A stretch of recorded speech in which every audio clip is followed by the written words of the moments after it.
If we could get the average American, because they feel healthy, they're vital, they're strong, they have agency over their future, to start working a year earlier, right out of high school, or work a year later, not retire, or work better during their lifetime because they're healthy, it would generate about $3 trillion. $3 trillion to the US economy.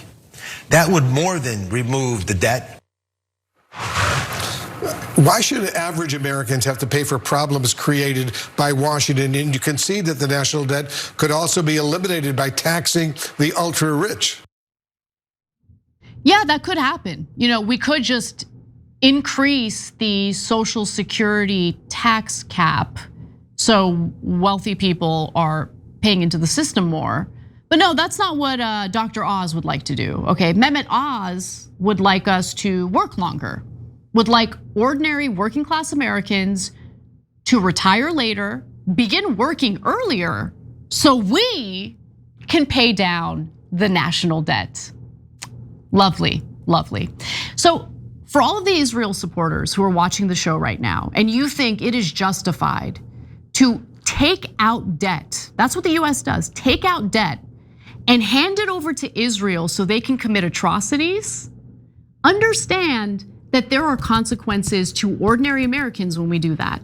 When our national debt continues to rise, when we are spending $1 trillion a year on simply servicing that debt, simply paying the interest on that debt a year, every year, understand how we got there, and maybe reconsider your unwavering support for a tiny, irrelevant country in the Middle East that is guilty of breaking international laws and has committed a genocide.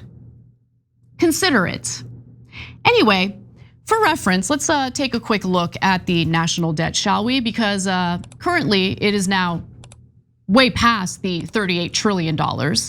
And that costs quite a bit of money, okay? So if we were to pay that down, I mean, that amounts to $112,715 of debt per US citizen. That is insane, absolutely crazy.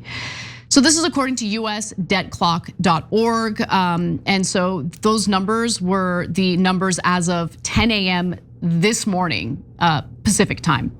Now that comes out to $350,000 per taxpayer, okay? So per the Peter G. Peterson Foundation, the US is spending about $3 billion per day on servicing the national debt. So who's to blame for this mountain of debt? We should understand how we got here in the first place, and the Uniparty is definitely to blame. This is not a Democrat or Republican thing. There has been outrageous, irresponsible spending on things that we should not be spending on under both Democratic administrations and Republican administrations. Democratic presidents have added a total of $18 trillion to the national debt since 1913, adjusted for inflation, while Republicans have added $17.3 trillion. Do you guys understand the theater, the kabuki theater of partisan politics in America? Because I really need you to internalize it. I get it, there are differences when it comes to the manufactured culture wars. I get that.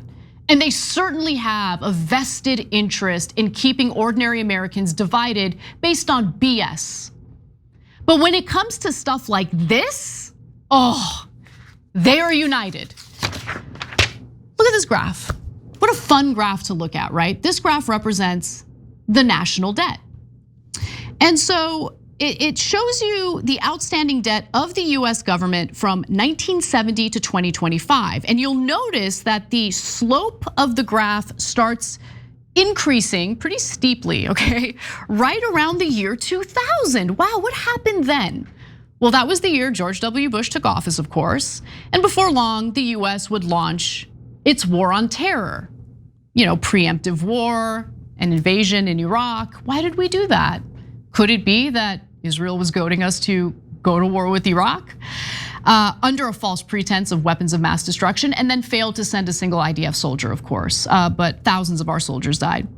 And according to researchers at Brown University, 20 years of post 9/11 wars have cost the United States an estimated $8 trillion and have killed more than 900,000 people.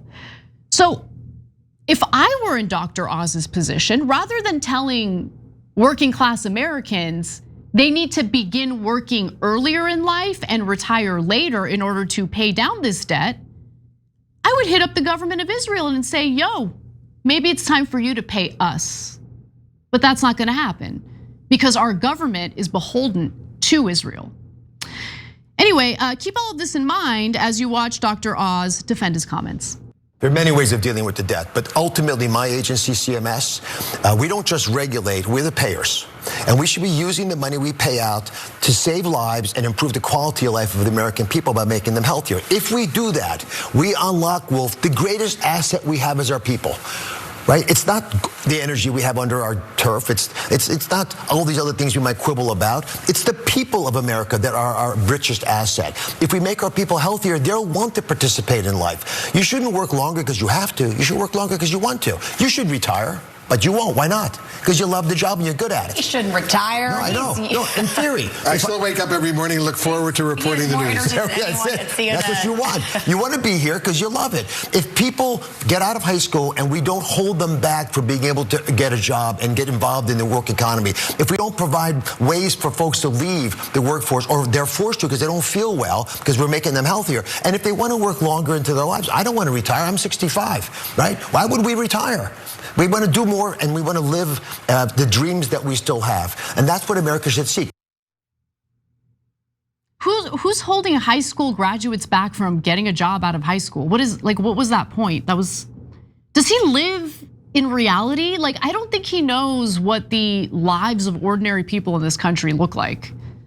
What was that? Okay, anyway. You know that moment right before you launch something new, that pit in your stomach? I remember when I started TYT, I thought to myself, what if no one watches? What if we run out of money tomorrow? It was scary. Still think about that every once in a while, but you push through, and having the right tools makes all the difference. Like when we launched Shop TYT, Shopify was a lifesaver. We used it and we loved it. If you're starting a business, those what ifs can be terrifying, and that's where Shopify comes in. What if I can't build a good looking website? Shopify has hundreds of templates to build a beautiful online store that actually matches your brand. What if people haven't heard of my brand? Shopify helps you to get the word out with easy to run email and social campaigns. What if I get stuck or have a question in the process? Their award-winning 24/7 support is there with expert advice. And the best part, that iconic purple Shop Pay button. It's why Shopify has the best converting checkout on the planet. Less abandoned carts, more sales for you. It's time to turn those what ifs into with Shopify today. Sign up for your $1 per month trial today at shopify.com/TYT. Go to shopify.com/TYT. That's shopify.com/TYT.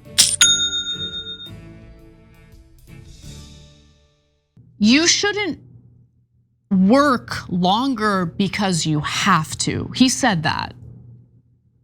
While he is advocating for Americans retiring later in life so we can pay down the national debt.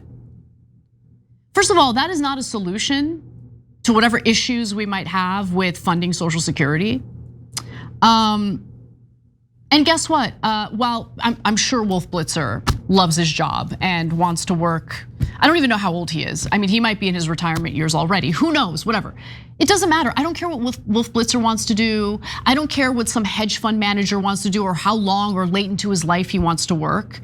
Okay, there are a lot of people who do jobs that go beyond sitting at a desk and looking at a computer all day or speaking in front of a camera. And by the way, I have a job that's not physically taxing, right? I wish it was a little more physically taxing. I could use the exercise, but like, I don't want to do this past 65. I don't know if I want to do this past 45.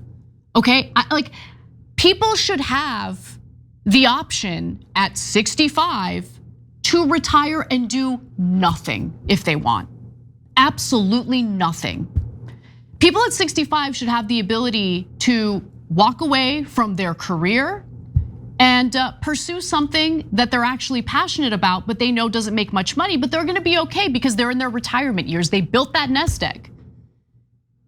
Okay, having government officials tell the American people that they need to work more, that they need to work longer in order to clean up the mess our government put us in is infuriating. And if you happen to be an American watching this right now and you're infuriated by it, let these politicians know. Let them know. Because I promise you, If people don't speak out and if they don't push back aggressively, what you're hearing from Dr. Oz is the A/B testing that Cenk talks about when it comes to the Trump administration on the show, right? Just testing the waters. Let's see what will happen if we suggest raising the retirement age to who knows what they want to raise it to at this point. And I think the overwhelming response from the American people should be, suck it, and no, we aren't gonna retire later. We've done enough. And for God's sake, please stop sending our money to Israel. Please stop taking out debt to support a genocidal regime. Is that too much to ask for? I guess it is, but we're gonna keep doing it anyway. Every time you ring the bell below, an angel gets his wings. Totally not true, but it does keep you updated on our live shows.